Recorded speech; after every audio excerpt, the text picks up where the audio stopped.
We do have a couple of projects specifically that are tied to data centers.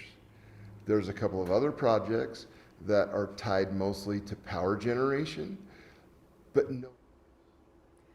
3 power generation and data center projects are now on hold in Iron County. The county has allocated up to 180 days to work on adding an ordinance for developers and won't be taking any new applications. Samantha Hoffman spoke with the commission on their focus for this next 6-month period. It's important to note that this pause excludes the Antelope Data Center, but includes several other projects that have voiced interest in the area. Some people hope that other parts of the state follow suit.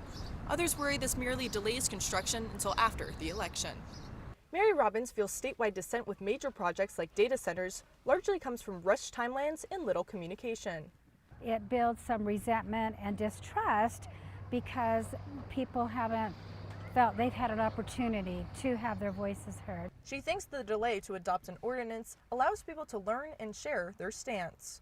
I wasn't even aware that there was something going on here. Others already have formed a clear opinion on the proposed data centers. This has resulted in literally hundreds of calls, hundreds of emails. While Iron County Commissioner Mike Bleak says many of these emails simply say stop data centers, others bring up concerns over water use. I don't love the fact that we need data centers.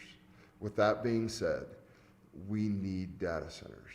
He says the new ordinance will allow commissioners to protect community resources and needs. Previously, applicants would file a conditional use permit to start the development process. You've got to look at the power generation. You've got to look at the availability of water. You've got to look at environmental type impacts, wildlife type impacts. They also plan to reevaluate zoning for these projects. We're going to look at infrastructure and determine which areas that are most appropriate to put these kind of projects in. While these developments may raise concern, Commissioner Bleak says they will bring major property tax cuts, hundreds of high-paying jobs, involve local universities, improve local infrastructure, and help online security. The commission plans to integrate public input as they reevaluate the policy. With any projects, it has to be a win-win, and you want to retain as much of the community culture as possible, but progress can be a good thing. As I mentioned, the Antelope Data Center is excluded from this pause because they were already in the process of applying for a conditional use permit. But Commissioner Bleak says they're still very early on in the process.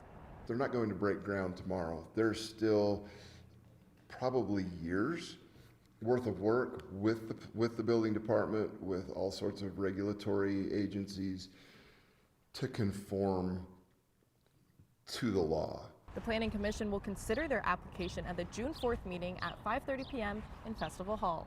In Cedar City, Samantha Hoffman, KUTV News.